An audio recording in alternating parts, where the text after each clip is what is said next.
With the war raging between No Limit and their various ops from Lakeside, Black Mob and Pocket Town, it was only inevitable that eventually the most feared and famous members of the gang would eventually lose their lives too. Around a year after the murder of Shooter Shells, one of the most feared hitters from Black Mob, MadMaxx aka C-Money aka Killer Chris, who had allegedly played a role in an incomprehensible amount of killings, as many as 13 by some estimates, would end up this time on the other side of the gun, losing his own life. On August 3rd, 2018, MadMaxx is located by his enemies, whilst moving into his mother's apartment around 3 PM on the 7600 block of South Kingston. Here he's chased down and shot once in the body and once in the arm. He was found slumped in the courtyard of an apartment complex and taken to hospital, with the news initially reporting simply that a man had been shot in the arm. The news would describe his situation in the hospital as stable, but sadly he was far from it. MadMaxx, real name Christopher Jackson, would fight for his life in hospital for exactly a month, eventually being pronounced dead on the 3rd of September. But to make matters even more crazy,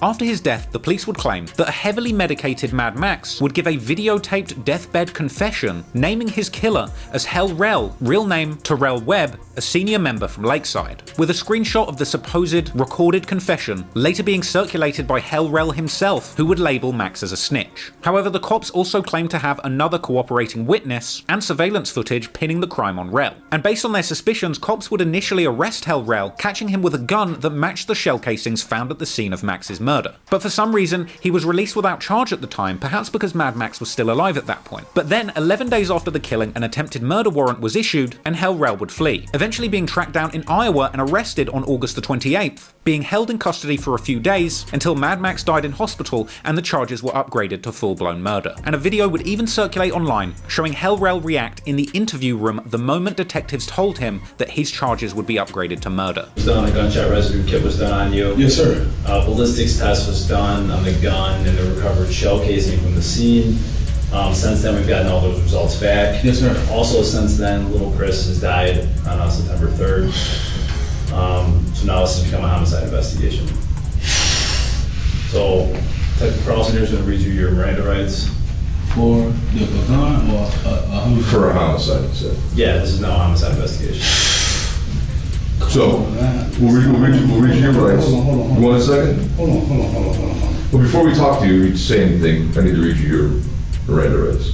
Okay. Terrell Webb would face murder charges for the killing of Chris Jackson, with the case even being discussed on CBS News as the killing of MadMaxx had taken place on Chicago's deadliest weekend of 2018. Nearly 2 months, but Chicago police have filed their first murder charge stemming from the deadliest weekend Chicago has seen this year. 27-year-old Terrell Webb is accused of shooting and killing a rival gang member.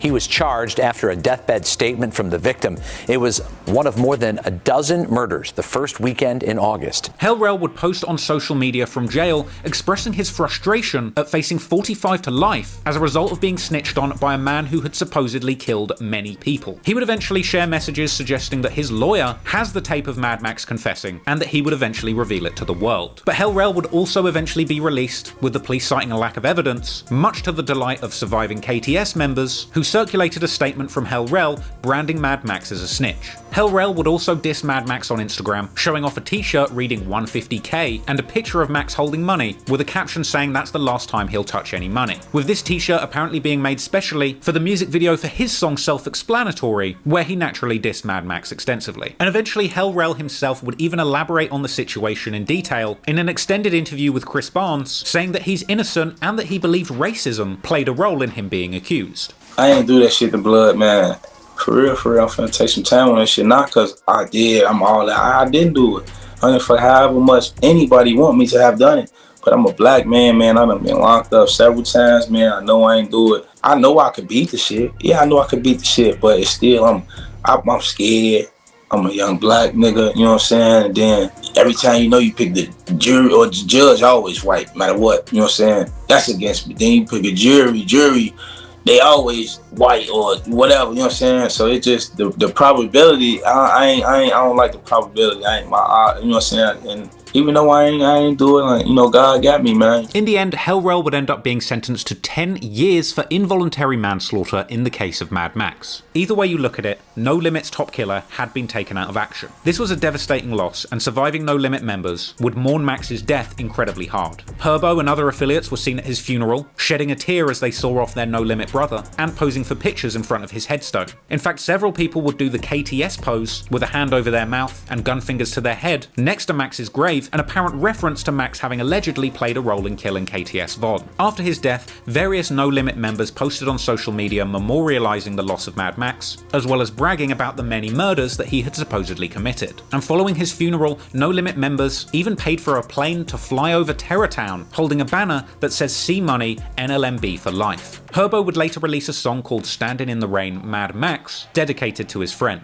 as well as other songs where Herbo appeared to brag about the sheer number of kills that MadMaxx had racked up in the streets. But naturally, many on the opposite side of the beef in Terrortown were delighted at the news that No Limit had lost their most feared shooter. KTS members continued to drop disrespectful songs like KTS Prince, who released the track Cappin' while MadMaxx was still in the hospital, a music video that included a sequence where they counted down from 150 for each dead op No Limit had lost. Lil Don from KTS did an IG live mocking MadMaxx after he died, but he also admitted that everyone from the other side was scared of Max because of how many people he'd allegedly killed. That nigga a rat. Y'all talk about Max. Don't get me started on my boy, folks. That nigga told. That nigga dead and gone. And he told. That nigga was doing all that shit out here and you told on the nigga, boy. You getting up on all these niggas, a motherfucker get up on that ass and you tell. When Max was alive, for when we was getting it on, like, you know, when shit like that was popping off back then, it's tough. Like, you know, them tough niggas, folk, just think they too damn tough. Oh, I could kill anybody, folk. Them be the main ones dying, folk. And look what happened to him. And look what he did. He told on the nigga, folks. Sadly, with MadMaxx gone, No Limit members would continue to see even more of their friends lose their lives. And in one of the most tragic and unexpected turns in this story, one of the most talented people to ever enter No Limit's orbit would soon lose their life too, under tragic and suspicious circumstances.